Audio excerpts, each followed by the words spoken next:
Peristiwa Gerakan 30 September 1965 memberikan dampak yang luar biasa kepada kader PKI, simpatisan PKI, atau orang yang dituduh PKI. Jika tidak dibantai, maka pilihan lainnya ialah dibuang ke pengasingan.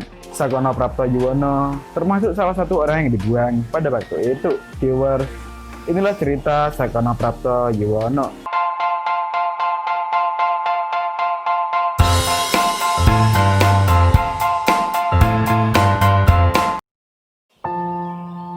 Peristiwa Gerakan 30 September tahun 1965 memberikan dampak yang luar biasa kepada kader PKI, simpatisan PKI, atau orang yang dituduh PKI. Jika tidak dibantai, maka pilihan lain ialah dibuang ke pengasingan. Sakono Prapto Yuwono termasuk salah satu orang yang dibuang akibat peristiwa itu. Pria kelahiran 1946 itu mulanya bercita-cita menjadi guru. Sakono pernah bersekolah di sekolah guru di Purwokerto saat usianya 19 tahun. Ketika itu, dia juga bergabung dengan Ikatan Pelajar Indonesia atau IPI yang dikenal sebagai Underbrow PKI. Saya sekolah guru di Purwokerto. Saya dulu ini pelajar ikatan dinas. Umur saya waktu itu baru 19 tahun. Jadi, saya ini termasuk Ikatan Pemuda Pelajar Indonesia atau IPI. Kata Sakono kepada Jian Entertainment Minggu 2 November 2020. Sakono menjelaskan bahwa alasannya saat itu masuk IP karena tertarik dengan kegiatan ekstrakurikulernya. Dia tertarik latihan pidato bahasa Inggris di organisasi tersebut. Pada tahun 1965, Sakono mengaku sedang menunggu waktu untuk ditugaskan mengajar. Dia mendapatkan surat tugas untuk mengajar di Purbalingga. Namun, kondisi perpolitikan Indonesia ketika itu sedang kacau. Partai Komunis Indonesia atau PKI dituding sebagai dalang kudeta usai resimen Cakrabirawa pimpinan Letnan Kolonel Untung bin Syamsuri menewaskan 6 jenderal, 3 perwira, 1 polisi, dan 1 putri jenderal. Banyak orang ditangkap karena dituduh PKI. Sakono salah satunya.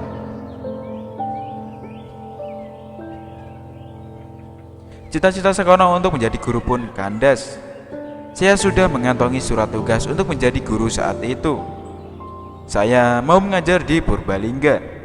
Tapi pas saya mau berangkat itu ada 2 polisi membawa surat dari Kapolres. Katanya saya suruh ketemu Pak Kapolres sekarang juga. Padahal saya sudah ketemu untuk wajib lapor.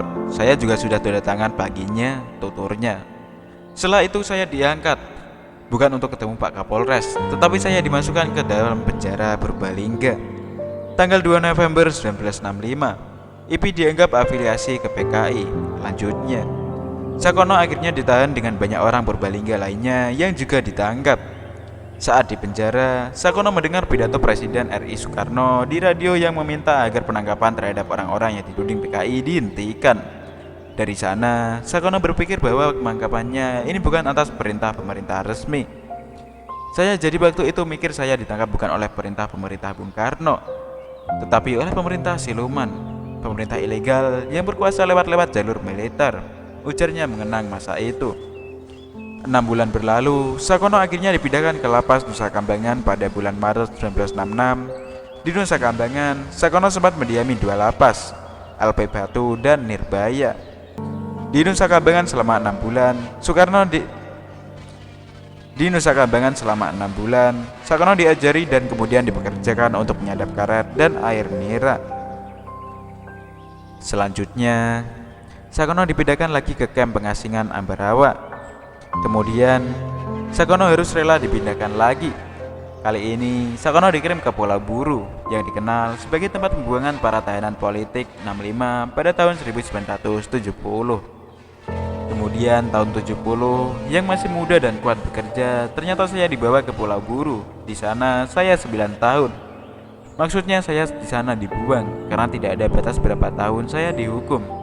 Jadi saya harus mati di Pulau Buru itu, ungkapnya. Di Pulau Buru, Sakono mengaku dibunuh secara pelan-pelan. Sebab menurutnya, kesengsaraan yang ia alami di Pulau Buru tersebut sungguh luar biasa. Dia dipekerjakan secara paksa untuk menggarap hutan dan alang-alang untuk dijadikan persawahan. Saya di sana dibunuh secara pelan-pelan. Saya dipekerjakan paksa untuk menggarap hutan dan alang-alang itu untuk menjadi persawahan. Alatnya hanya cangkul, tuturnya. Sakono mengatakan bahwa saat itu para tapol dikelompokkan berdasarkan unit-unit. Setiap unit terdiri dari 500 orang. Semuanya punya jatah pekerjaan yang sama beratnya. Sakono berada di unit 7, saya di unit 7, satu unit 500 orang. Dibagi ada yang masak, nyangkul, dan lain-lain. Yang sakit dituduh malas. Setiap unit dijaga peleton pengawal, ibunya. Dia bersama tapol lain bekerja dari jam 7 hingga jam 4 sore. Untuk jatah makanan, Sakono mengaku hanya diberi jatah makan untuk 6 bulan saja. Jatah makanan itu terdiri dari nasi dan ikan asin yang sudah busuk.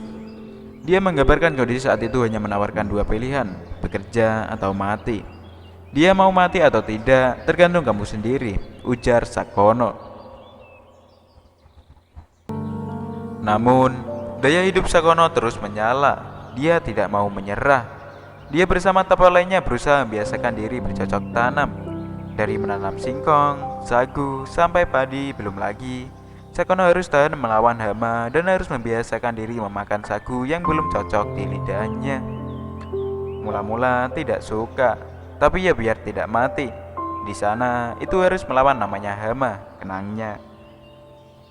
Sakono pun akhirnya bisa melewati masa kesengsaraan di Pulau Buru.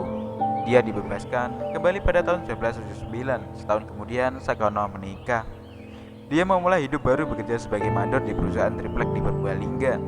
Lalu berpuluh-puluh tahun kemudian, Sakono dipertemukan kembali dengan kawan-kawan senasibnya di Pulau Buru dalam sebuah acara reuni. Reuni ini yang kemudian melahirkan organisasi Sekretaris Bersama 65 yang menaungi korban-korban 1965. Sakono mengaku rutin menghadiri pertemuan organisasi ini untuk membuktikan bahwa dirinya eksis di masa tuanya. Meskipun pemerintah Orde Baru merampas masa mudanya, Sakono mengaku tidak menyimpan dendam. Dia sudah mengampuni ketidakadilan yang dia dapatkan. Saya tidak ada dendam kepada mereka yang berbuat jahat kepada saya. Saya sudah mengampuni dengan ikhlas pemerintah Soeharto dengan tangan kanannya Sarwo Edi, ujarnya. Kini di usianya yang sudah 74 tahun, Sakono menghabiskan sisa usianya dengan kegiatan berkebun. Saya lansia mandiri, setiap hari saya berkebun. Perasian tanah dari rumah saya yang di Purbalingga yang saya jual ada sawi, terong, dan daun singkong, tuturnya.